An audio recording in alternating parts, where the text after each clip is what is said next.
안녕하십니까, 이진우입니다. 올해 하반기부터 개인 투자용 국채라는 새로운 금융상품이 나옵니다. 국채라는 건 정부가 시중에서 돈을 빌리면서 쓰는 일종의 차용증 같은 건데요. 매입하는 분들 입장에서는 투자 상품이 될 수 있겠죠. 그동안 기관 투자자들이 주로 사고 팔았는데 기관 투자자들용 국채와는 달리 이 매입 자격이 개인으로 한정되는 것도 특징이고, 금리를 기획재정부 장관이 사전에 정한다는 것도 좀 다른 특징입니다. 신용카드가 없어도 상품을 먼저 구매하고 나중에 결제하는 선구매 후결제 서비스의 연체율이 최근 1년 사이에 급증했습니다. 이 서비스는 신용등급이 낮은 주부나 학생들이 주로 이용을 해왔는데 이분들의 상환 능력이 더 떨어진 영향으로 풀이되고 있습니다. 조금 전에 말씀드린 뉴스들 오늘 자세하게 정리해 보겠습니다. 5월 1일 월요일 손에 잡히는 경제 바로 시작합니다. 근로자의 날 아침이지만 근로자의 날 아침에도 경제 뉴스는 또 계속 나오기 때문에 쉬지도 못하고 나온 뉴스 전달 근로자 두 분과 함께 하겠습니다. 오늘은 유튜브 채널 언더스탠딩의 안승찬 기자, 그리고 MBC의 양효걸 기자 두 분과 함께하죠. 어서 오세요. 안녕하세요. 고맙습니다. 오늘 특히 더 고맙습니다. 네. 양효걸 기자가 준비해 오신 소식. 네. 후불 결제 서비스라는 게 있나 봐요. 네. 신용카드가 원래 후불인 건데. 네, 요거랑 조금 다른데 일단 물건 사고 돈은 나중에 내는 일종의 디지털 외상 서비스입니다. BNPL, 그러니까 Buy Now, Pay Later 이렇게 부르는데 복잡한 금융상품 같은 이름이지만 그냥 할부 서비스거든요. 이 서비스가 시작한 지는 좀 되긴 했는데요. 최근 연체율이 급증하고 있다는 소식이 전해졌고요. 이 금융감독원 자료에 따르면 이 BNPL 서비스를 제공하는 네이버 파이낸셜, 카카오페이, 토스의 지난 3월 기준 BNPL 총 채권액이 한 445억 원 정도 됩니다. 누적 가입자도 한 230만 명 정도 돼서 서비스가 굉장히 인기가 있는데 여기까지는 좋습니다. 근데 연체된 금액이 20억 원에 육박을 했고요. 토스는 지난 3월 연체율이 세계 업체 중 가장 높은 5%를 기록했습니다. 네이버는 1년 전에 비해서 연체율이 1.26%였는데 1년 만에 거의 2배로 늘었고요.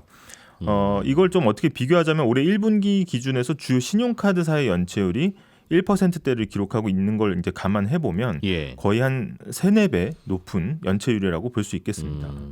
BNPL, Buy Now, Pay Later라는 서비스가 별도로 있었나 봐요. 이게 보통 성인들, 어른들은 신용카드로 이렇게 쓰긴 하는데 이거는 신용카드로 뭘 하는 게 아니라 별도의 서비스입니까? 신용카드하고는 다릅니다. 그래서 이거는 결제업체가 소비자를 대신해서 일단 가맹점에 먼저 대금을 주고요. 소비자가 나중에 여러 차례 나눠서 결제업체에 대금을 보내는 방식입니다. 한마디로 토스를 통해서 BNPL 서비스를 이용한다고 하면은 물건을 일단 먼저 사서 받고 그 물건 값은 토스에서 일단 내주는 거거든요. 그 다음에 소비자가 시간을 두고 여러 달에 걸쳐서 혹은 이제 다음 달에 토스의 물건 값을 이제 갚는 겁니다. 그래서 신용카드 할부랑 비슷해 보이지만 신용 등급 관계 없이 이용이 가능하고요. 만 18세 이상이면 쓸 수 있고 신용카드 같은 카드 발급 절차가 필요가 없습니다. 그래서 신용카드 대비 또 수수료도 되게 저렴하고요. 그럼 예를 들면 토스 홈페이지에 가면 외상으로 살 수 있는 물건들이 쭉 있고 사면 나중에 일단은 토스가 돈 주고 내가 토스한테 나중에 갚고. 그렇죠. 이제 물건 이제 쇼핑몰에서 가맹이 돼 있는 쇼핑몰에서 이제 결제 서비스로 토스의 이 BNPL을 이용하는 방식입니다. 그래서 이게 자체 신용평가 모델을 이용하기 때문에 소득 증명이나 신용 등급 같은 복잡한 절차가 이제 사라지고요.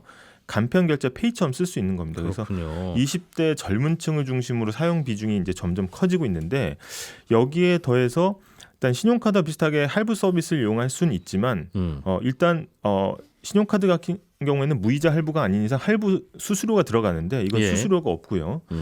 사업자는 개인 고객한테 이제 수수료를 받는 게 아니라 이게 그 BNPL을 선택한 가맹점에게 수수료를 받습니다. 그래서 최근에는 미국에서 애플도 이 금융업으로 확장한다는 이제 소식들이 전해지는데 저축예금뿐 아니라 이 BNPL의 일종인 애플페이 레이터를 출시하기도 했습니다.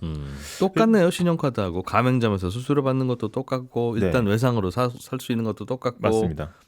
카드사가 대신 갚아주듯이 이 회사가 대신 갚아주고 일단은 네. 나중에 돈 청구하는 것도 똑같고. 네, 카드의 어떤 무이자 할부 서비스랑 똑같다고 보시면 되는데 이게 2021년 금융위원회가 지정한 혁신금융 서비스 중에 하나입니다. 예. 그동안 이제 신용등급 평가 때문에 제대로 금융 서비스를 이용하지 못하는 사회 초년생이나 학생, 그러니까 주부 같이 이제 금융 취약계층에게 그래도 신용 기회를 좀 제공해야 되는 거 아니냐 이런 차원에서 시작이 된 거고요. 뭐 공과금이나 통신비 낸 내역, 뭐 이런 소비 패턴 이런 비금융 정보를 이용해서 이용 가능 여부나 한도가 결정이 됩니다. 그래서 우리가 이제 금융에서 신파일러라고 이야기하는 어떻게 보면 금융 거래 기록이 되게 얇은 이런 분들을 사회 초년생 같은 경우에는 이제 막 사회 나갔는데 금융 거래 기록을 내놓으라고 하니까 사실 좀 불합리하다는 지적이 신용카드 좀 발급 못 한다는 거죠, 이것 네, 때문에. 맞습니다. 그래서 이번 이제 BNPL 연체율 증가가 어떻게 보면 이런 금융 취약층부터 주머니 사정이 좀 악화하고 있는 거 아니냐 이런 해석들이 나오고 있습니다. 요즘 그런 분들의 어려움이 많다는 신호이기도 하고. 네. 생각해보면 이게 될 것 같으면 신용카드를 그분들에게 발급하거나 네. 이리저리 생각해도 신용카드는 발급하기 좀 어려워. 네. 이분들의 신용이 아직 믿업지 못해서 네. 라면 발급하지 않았어야 되는 것 같은데. 일단은 대안 모델로 돌파할 수 있다고 이렇게 본 거죠. 예.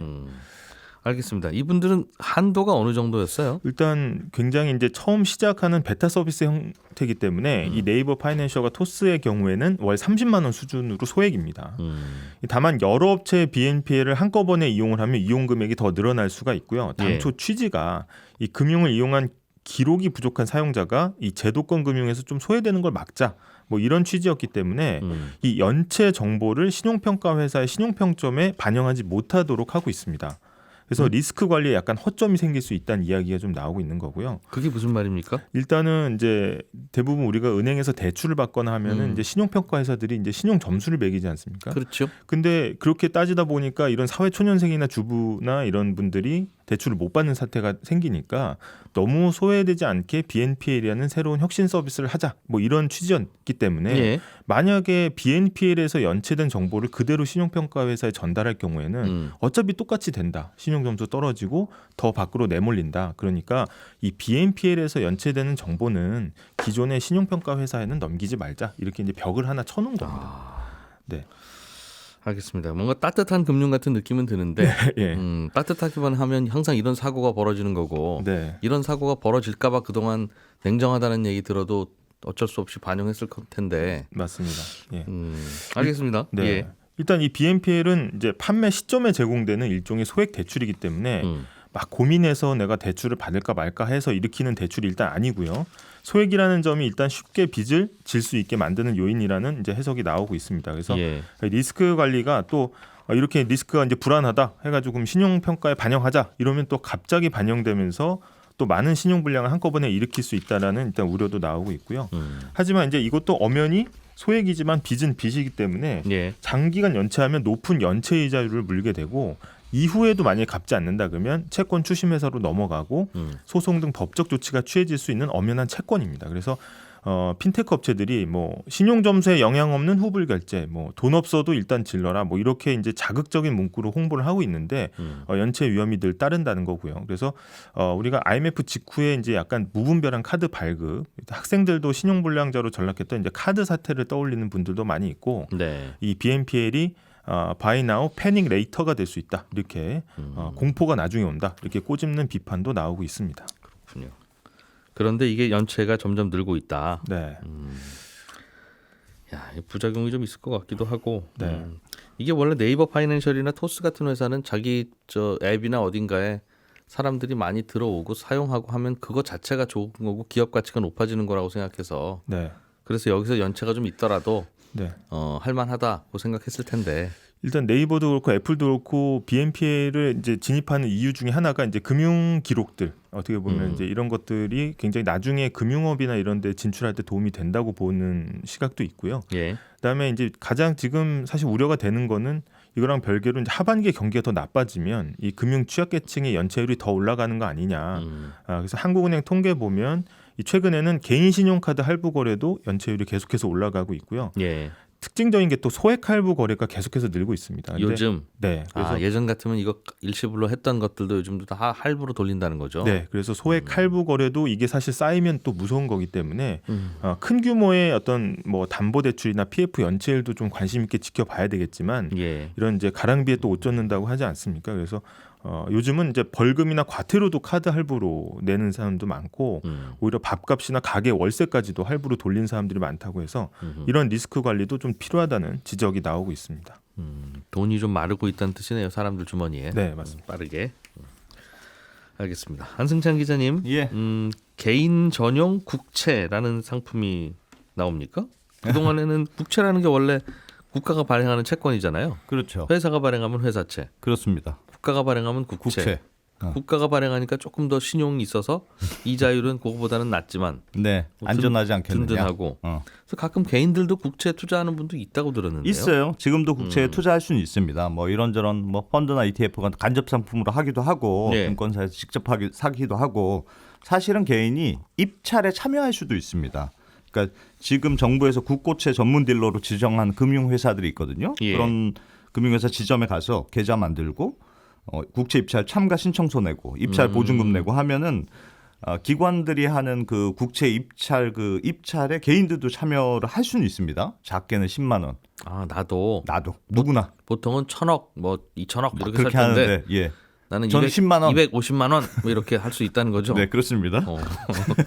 그래서 네. 많으면 10억 원까지 개인도 살 수 있고 또 개인이 입찰하게 이렇게 참여하면 정부도 좀 노력이 가상하다고 생각했는지 개인들은 먼저 우선 배정을 해줍니다. 금액이 작아도. 그래서 경매장에 온 어린이라고 해서 좀 우대해 주나 봐요. 그런 느낌이에요. 근데 아직은 대중화된 편은 아니고 좀 번거롭기도 하고 그래서 국채에 직접 투자하는 개인들이 진짜 많지 않거든요. 2021년 자료이긴 합니다만 전체 우리나라 국고채 발행량 중에서 개인 직접 투자 비중이 0.1%도 안 되는 수준이에요. 그러니까 거의 존재감이 없다고 보시면 될 것 같은데 얼마 전에 국회에서 국채 관련 개정안이 통과가 됐거든요. 그러니까 여기서 가장 큰 변화가 개인 투자자 전용, 개인만 참여할 수 있는 국채 발행을 할 수 있게 이렇게 법적으로 가능해졌다는 뜻입니다. 그래서 하반기부터 실제로 발행이 될 예정이고요. 지금은 뭐 개인들이 기관하고 외국인 사이에 끼어서 너무 규모도 작고 미미하다 보니까 무시당하는 분위기였는데 개인만 별도로 참여할 수 있는 그런 별도의 리그가 생기는 거니까 조금 관심이 생기는 것 같습니다.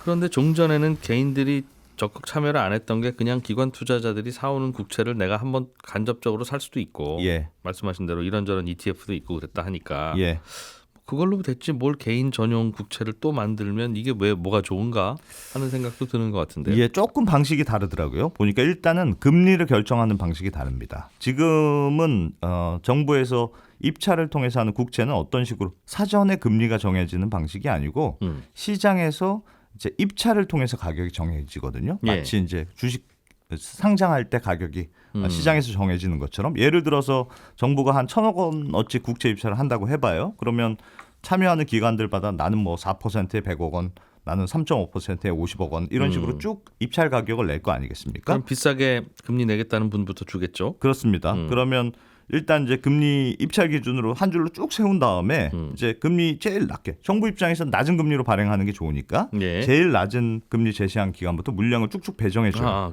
금리 낮게 제시한 쪽부터 주겠네요. 그렇습니다. 그래서 쭉 나눠 주다 보면 마지막에 커트라인 걸린 사람이 딱 있을 거 아니겠어요. 그러면 그 커트라인에 걸린 사람이 제시한 금리, 그 금리로 전체 국채 발행 금리가 모두 결정되는 구조거든요. 앞에서는 아무리 낮은 금리를 썼더라도 그렇습니다. 그래서 결국은 물량을 받아가는 금리가 제일 커트라인에 있는 사람이 낸 금리로 되는 거니까 실제로 국채 발행 금리는 입찰이 끝나봐야 정확하게 그 금리가 얼마나 될지 알 수 있는 그런 구조로 돼 있는 거예요. 나는 2%를 썼더라도 커트라인에 걸린 친구가 3%에서 딱 걸렸으면 3%로 나도 국채를 사면 3% 이자 준다. 그렇습니다. 그러니까 안심하고 낮은 이자 쓰라는 말이네요. 국가 입장에서 보면.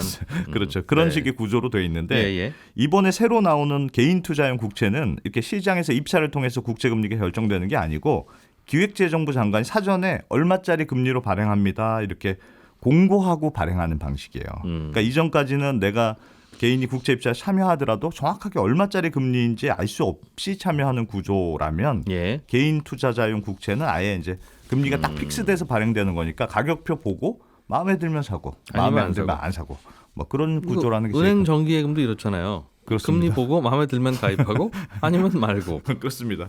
그래서 사실은 금리가 가장 중요한 상품이 되는 거죠.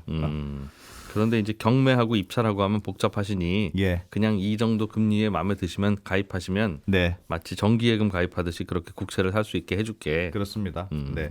근데 이제 사실 금리가 제일 중요한데 이게 그러면 실제로 어떤 금리에 나올까가 가장 관심일 거 아니겠습니까? 네. 근데 정부 입장에서 보면 뭐 나름 후한 금리로 하겠다는 분위기긴 하더라고요. 그러니까 지금 정부 발표 자료를 보니까 일단 시장 금리하고 비슷하게 기본 금리를 정한 다음에 10년짜리 국채, 그러니까 10년 동안 보유하는 거면 거기에다 네. 이제 기본 금리에다 30%를 더 얹어주고 20년 맡기면 60%더 얹어주고 이런 네. 식으로 좀 가상 금리를 주겠다는 그런 겁니다. 그러니까 예를 들어서 기본 금리가 3%인데 10년짜리 국채다. 그러면 가상 금리 30%를 추가해서 한 3.9%? 뭐 20년이면 60% 추가하면 4.8% 이런 식으로 계산이 되거든요. 네. 그럼 만약에 내가 1억 원을 투자했다. 그럼 10년 이후에는 세전으로 뭐 1억 3,900만 원, 뭐 20년이면 1억 4,800만 원 이런 식으로 계산이 나오긴 하는데 실제로는 정확하게는 뭐 발행이 돼봐야 알 수는 있을 것 같습니다. 10년, 20년, 30년 뭐 이런 식인가 봐요. 만기가. 그렇습니다. 정부가 발행하는 만기 10년, 20년, 30년짜리 정기예금 그런 셈이에요. 개념인데 예. 10년이 만기면 중간에 돈 필요하면 깰 수도 있어요? 그게 어렵습니다. 아, 중간에 못 팔아요? 개인 투자형 국채는 중간에 팔 수가 없도록 돼 있어요. 이게 결정적인 단점인데 그러니까 10년, 20년짜리 국채 한 번 무조건 만기까지 들고 가야 돼서 만기 때 원금하고 이자를 한꺼번에 주는 식의 상품이거든요. 예. 그러니까 사실 다른 채권은 샀다가 중간에 팔 수도 있잖아요. 그렇죠. 근데 금리 시중 금리가 내려가면 내가 가진 채권 가격은 올라가니까 그렇습니다. 오히려 이득 보고 팔 수도 있고. 네. 그래서 그런데 이거 그런 걸 못 한다. 매우 긴 저축성 상품에 가입하는 거라고 생각하시면 될 것 같고. 네. 뭐 물론 이런 건 있어요. 그러니까 너무 돈이 오래 묶이니까 정부에서는 대신 비과세 혜택 좀 주겠다.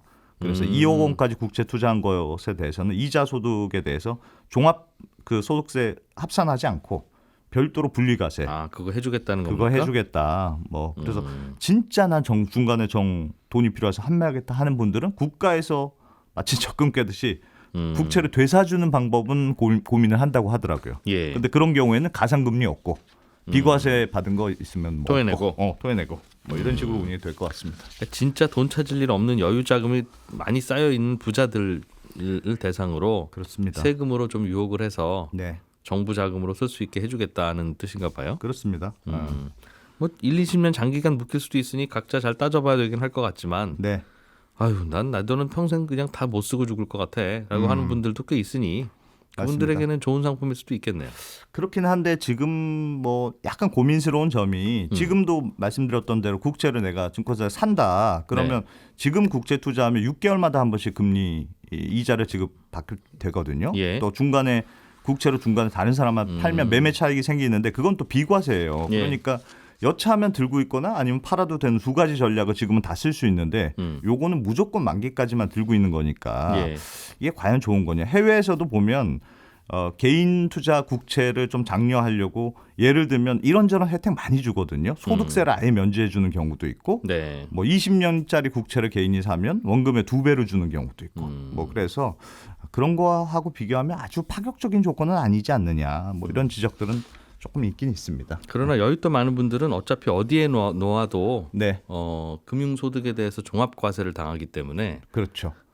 이자를 거의 반토막으로 받는 셈이거든요. 맞아요. 그러니까 분리과세 이렇게 해주면 사실상 이자를 2배 가까이 주는 거랑 비슷해서 맞아요. 네. 나름 혜택으로 느껴질 수도 있을 것 같습니다. 그리고 요즘 뭐 워낙 금리가 내려가는 조금씩 추세니까 앞으로 뭐 10년, 20년 사이 이 정도 금리가 언제 있겠냐 이렇게 네. 예상하시는 분들 입장에서는 좀 고민해볼 만할 것 같습니다. 정부 입장에서는 돈 필요할 일이 앞으로 많아질 것 같아서 이런 거 만드는 거겠죠? 그렇습니다. 지금 벌써 국채 발행이 1,000조 원이 넘었는데 우리가 특히 외국인 투자 비중도 적고 개인 투자는 말씀드린 대로 더 적고 예. 조금 기형적인 구조긴 하거든요. 그래서 정부 입장에서는 국채를 사주겠다는 주체가 좀 다양해지면 아무래도 좋은 금리를 받을 수가 있으니까 그런 뭐 배경이 좀 고려가 된 것 같습니다. 이게 결국은 정부라고 하는 은행에 가입하는 정기예금이잖아요. 예, 그럼 그게 결국 정부 부채인 건데 네, 생각해 보면 또 이게 그냥 은행 예금했다고 생각하면 또 정부는 딱히 부채도 아닌 것이고 우리가 시중 예금이 너무 많이 늘어나서 은행들의 부채가 자꾸 늘어납니다. 큰일입니다. 이런 얘기는 안 하잖아요. 네. 그런데 정부가 국채를 발행하면 정부 부채가 늘어나서 큰일입니다라는 얘기는 하니까 네. 야, 그게 그건데 또 그렇게 볼 수도 있겠구나 하는 생각도 들고 그러네요. 네. 그런 측면은 있어요. 앞으로 정부가 돈 쓸 일이 많아지기 때문에 네. 개인들에게도 이렇게 국채를 발행해서 좀 돈을 끌어다 쓰려고 한다. 이 하반기에 뭐 실제로 발행이 된다고 하니까 또 그때 구체적으로 나오면 한번 다시 업데이트를 해드리겠습니다. 이런 뉴스가 들릴 때 자꾸 귀가 번뜩 뜨이고 막 그래야 되는데 네. 부자들용 금융상품 이런 거 나오면 네, 오늘은 청취자 박혜원 씨가 보내주신 질문인데요. 전세를 살고 계신데 처음 2년을 살고 나서 작년에 계약갱신 청구권을 써서 다시 2년간 거주를 하고 계십니다. 그런데 사정이 생겨서 두 번째 2년은 다 못 채우고 중간에 나가게 됐다고 합니다. 그런데 세입자 사정으로 먼저 나가는 거니까 나가는 세입자 본인이 중개수수료 비용을 내야 된다고 알고 있었는데 한 친구가 요즘 법이 바뀌어서 세입자는 중간에 그냥 나가도 되고 다음 세입자 구하는 복비는 집주인이 내는 거라고 하더라. 그게 정말입니까? 세입자가 세입자 사정으로 먼저 나가도 집주인이 다음 세입자 구하는 중개수수료를 내는 걸로 법이 바뀌었습니까? 이런 질문을 보내오셨습니다. 결론부터 말씀드리면 이 친구분 말씀이 맞습니다. 세입자 사정으로 계약기간 중간에 세입자가 먼저 나가면 당연히 세입자가 복비를 내고 다음 세입자를 찾아줘야 되는 게 관행이었는데요. 딱 두 가지 경우에는 세입자가 중간에 나가도 집주인이 복비를 부담하라는 법이 있습니다. 첫째, 계약기간 2년이 끝났는데 집주인도 세입자도 서로 아무 연락이 없어서 자동으로 계약기간이 연장된 경우, 이걸 묵시적 갱신이라고 하는데요. 이렇게 묵시적으로 계약이 자동 연장된 경우는 세입자가 중간에 나가더라도 3개월 전에만 집주인에게 통보해주면 아무 문제가 없습니다. 묵시적으로 갱신된 계약도 세입자가 살고 싶으면 2년을 채우기 전에는 집주인이 마음 바꿔서 나가라고 할 수는 없는데 반대로 세입자가 마음을 바꿔서 중간에 나가겠다고 하면 그건 3개월 전에만 통보를 하면 됩니다. 그러니까 세입자 쪽에 좀 유리한 법이죠. 세입자가 중간에 나가더라도 집주인이 복비를 내야 되는 또 하나의 경우, 두 번째 경우가 있는데 세입자가 계약 갱신 청구권을 사용해서 2년을 추가로 거주하기로 했을 때입니다. 이때도 세입자는 중간에 나가려면 3개월 전에만 통보를 하면 됩니다. 그러니까 집주인 입장에서는 세입자가 2년을 넘게 살고 있으면 이제 이 세입자는 언제든지 중간에 나갈 수 있고 다음 세입자는 집주인이 알아서 구해야 된다 이렇게 생각을 하셔야 됩니다. 이걸 사실 집주인 입장에서 보면 좀 억울하고 이상하다. 이게 도대체 나라냐 이렇게 생각하실 수도 있는데 좀 다르게 긍정적으로 생각하면 뭐 세입자가 2년 만에 나가셨으면 어차피 집주인인 내가 새로운 세입자 구했어야 되는데 계약 연장이 되는 바람에 새로운 세입자 구하는 비용을 그때 아꼈으니 중간에 나가시더라도 뭐 어차피 내가 낼 비용을 내가 내는 거구나 이렇게 생각할 수도 있겠죠. 아무튼 법은 그렇게 되어 있습니다. 이렇게 궁금하신 내용들 친절한 경제 게시판에 남겨주시면 제가 자세하게 조사해서 답변 드리겠습니다. 지금까지 이진우였고요. 저는 내일 아침 8시 30분에 다시 찾아오겠습니다. 함께해 주신 여러분 고맙습니다.